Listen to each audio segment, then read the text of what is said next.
27 अगस्त 2020 को एक 5 जजों की कॉन्स्टिट्यूशनल बेंच ने सुप्रीम कोर्ट के एक ऑर्डर को रूल्ड करते हुए कहा है कि स्टेट किसी भी शेड्यूल्ड कास्ट की लिस्ट को सब क्लासीफाई कर सकते हैं, जिसमें उन्होंने कहा है कि शेड्यूल्ड कास्ट या शेड्यूल्ड ट्राइब्स जो डिप्रीव्ड है या जो वंचित है उनको सोशली या एजुकेशनली बैकवर्ड क्लासेज या शेड्यूल्ड ट्राइब्स को वो प्रेफरेंशियल ट्रीटमेंट दे सकते हैं या फिर वो उनको एजुकेशन और सोशली बेसिस पर जॉब्स और वैकेंसीज वगैरह में प्रेफर कर सकते हैं। जय हिंद दोस्तों, आज की इस वीडियो में हम बात करेंगे कि जो quota within quota SC ST reservation में वो बात चल रही है, आखिर वो है क्या, और क्या स्टेट किसी भी SC ST रिजर्वेशन की लिस्ट को सब क्लासीफाई कर सकते हैं या नहीं, और जो हम सब क्लासिफिकेशन कर रहे हैं वो सही है या गलत है, और या फिर इससे होने वाले फ्यूचर में क्या क्या बेनिफिट शेड्यूल्ड कास्ट या शेड्यूल्ड ट्राइब्स को होने वाले हैं। बने रहिएगा अंत तक हमारे साथ।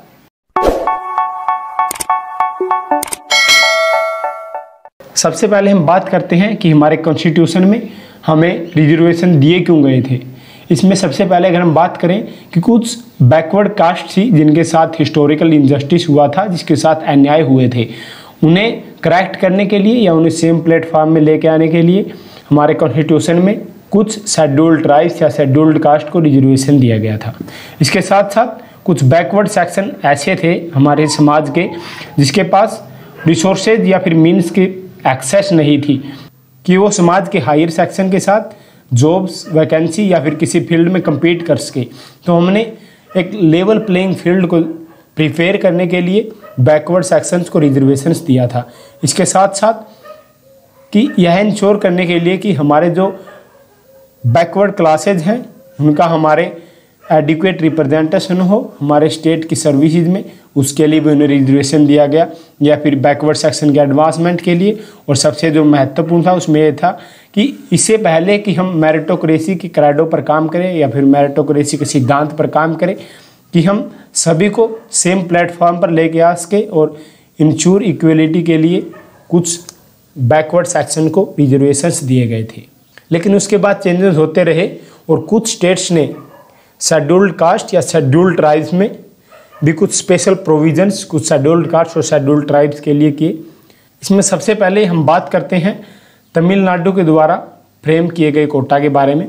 इसमें तमिलनाडु में जस्टिस MS जनार्दनम की रिपोर्ट के अनुसार एक अरुदंतियार कास्ट है तमिलनाडु में, उसको 3% कोटा शेड्यूल्ड कास्ट के कोटा से स्पेशल अकॉर्ड किया गया। उसमें इन्होंने तर्क यह दिया था कि अरुदंतियार कास्ट के पॉपुलेशन की अगर बात की जाए तो वो 16% पॉपुलेशन है शेड्यूल्ड कास्ट की, और उसके पास सिर्फ 0 से 5% जॉब्स है, जिसके बाद उन्हें स्पेशल कोटा प्रोवाइड किया गया।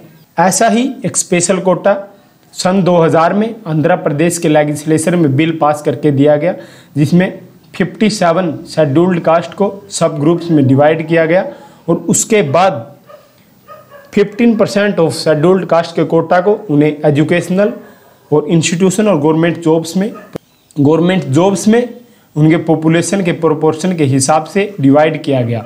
लेकिन इसमें हुआ क्या कि सन 2005 में EV चिन्ना केस में सुप्रीम कोर्ट ने इसको अनकॉन्स्टिट्यूशनल डिक्लेयर कर दिया और इसको हटा दिया गया। कुछ ऐसा ही स्पेशल कोटा पंजाब में भी वाल्मीकि और मजहबी सिख को दिया गया था, जिसमें उनको शेड्यूल्ड कास्ट के कोटा से कुछ स्पेशल प्रोविजंस या फिर कुछ स्पेशल प्रेफरेंस दिए जाते थे। लेकिन बात यह उठती है कि क्या कोई स्टेट किसी शेड्यूल्ड कास्ट या शेड्यूल्ड ट्राइब्स को डिक्लेयर कर सकता है या फिर उसमें स्पेशल कोटा फ्रेम कर सकता है या नहीं। इसी तरह का एक केस आता है 2005 में, जब EV चिन्ना और स्टेट ऑफ आंध्र प्रदेश के केस में सुप्रीम कोर्ट ने अपना एक रूल पास किया, जिसमें उन्होंने कहा कि किसी भी कास्ट को शेड्यूल्ड कास्ट डिक्लेयर करना, इंक्लूजन करना या फिर उसका एक्सक्लूजन करना, इसकी पावर सिर्फ हमारे कंट्री के प्रेसिडेंट के पास है। उनके सिवा इनको कोई शेड्यूल्ड कास्ट इंक्लूजन या एक्सक्लूजन नहीं कर सकता। और इसमें कहा गया कि स्टेट इस लिस्ट के साथ छेड़खानी ना करे। और इसी के काउंटर में आंध्र प्रदेश के लेजिस्लेशन में एक बिल को इनेक्ट किया गया, जिसमें उन्होंने कहा था कि सब्जेक्ट ऑफ एजुकेशन पर किसी भी लॉ को इनेक्ट करना स्टेट गवर्नमेंट के पावर ऑफ लेजिस्लेशन में आता है, और किसी को रिजर्वेशन में एडमिशन देना स्टेट की लेजिस्लेशन डोमेन में है, लेकिन कोर्ट ने उसके बाद भी इस आर्गूमेंट को रिजेक्ट कर दिया। लेकिन आज के समय में इसी आर्गूमेंट पर दोबारा विचार करने की बात हो रही है। 5 जजों के कॉन्स्टिट्यूशनल बेंच ने इस मामले को दोबारा उठाया है। वेरियस ग्राउंड्स दिए जा रहे हैं, हम एक एक करके उन पर बात करेंगे।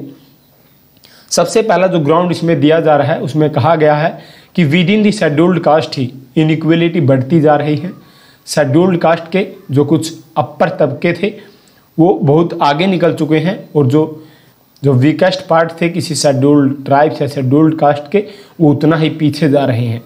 With in the scheduled caste he inequality बढ़ती जा रही है, जिसके लिए हमें सब ग्रुप या सब कैटेगराइजेशन की ज़रूरत है। इसके साथ साथ एक सिद्धांत दिया गया है जो आजकल बहुत ट्रेंडिंग में चल रहा है, वो है कंसेप्ट ऑफ क्रीमी लेयर।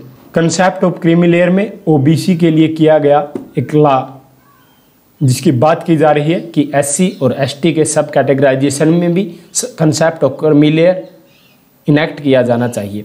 इसके साथ साथ 2 बातें और की जा रही है। सब कैटेगराइजेशन हम लागू कर सकते हैं, क्योंकि ना तो यह हमारे कॉन्स्टिट्यूशन के आर्टिकल 341 और ना ही राइट टू इक्वलिटी को वायलेट करता है। अभी हमें देखना है कि आर्टिकल 341 है क्या। आर्टिकल 341 कहता है कि the president shall declare a caste, tribe और race as scheduled caste in consultation with the governor of the state.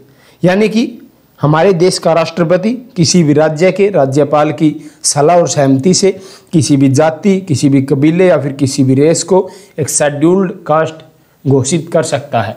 और उसके साथ साथ हमारे कॉन्स्टिट्यूशन के आर्टिकल 16 के पार्ट 4 में क्लियरली कहा गया है कि कोई भी स्टेट किसी भी इनएडिक्वेटली रिप्रेजेंटेड क्लास या फिर कास्ट के लिए स्पेशल प्रोविजंस कर सकता है, ताकि उनकी स्टेट गवर्नमेंट में रिप्रेजेंटेशन इक्वल हो सके। तो इन्हीं को देखते हुए आजकल SC ST में सब कैटेगराइजेशन की बातें हो रही हैं, और अब हमें देखना यह है कि SC ST में इस सब कैटेगराइजेशन या कोटा विद इन कोटा का फ्यूचर में क्या इफेक्ट होगा, यह सही है या गलत है। सबसे पहले हम देखते हैं कि हमारे कॉन्स्टिट्यूशन में रिजर्वेशन का जो बेसिक ऑब्जेक्टिव था वो यह था कि सभी बैकवर्ड क्लासेज को एक साथ लिया जा सके और वो एक साथ चले। लेकिन रिजर्वेशन से कुछ शेड्यूल्ड कास्ट बहुत आगे निकल चुकी हैं और कुछ शेड्यूल्ड कास्ट वहीं के वहीं हैं, जिनका डेवलपमेंट नहीं हो पा रहा है, जिनको इस रिजर्वेशन का बेनिफिट नहीं मिल रहा है। तो अगर हम कोटा विद इन कोटा या फिर सब कैटेगराइजेशन के इस लॉ को इनेक्ट करते हैं, तो इस जजमेंट के बाद हम होगा क्या कि हम जो रिजर्वेशन का बेनिफिट्स है वो weakest part of the scheduled caste या फिर मोस्ट नीडी पार्ट ऑफ किसी भी शेड्यूल्ड कास्ट और शेड्यूल्ड ट्राइब्स को मिलेगा, और जिससे इक्वल सोसाइटी का जो हमारा कॉन्स्टिट्यूशन का क्रेडो है, सिद्धांत है, हम उसको एस्टेब्लिश कर सकेंगे।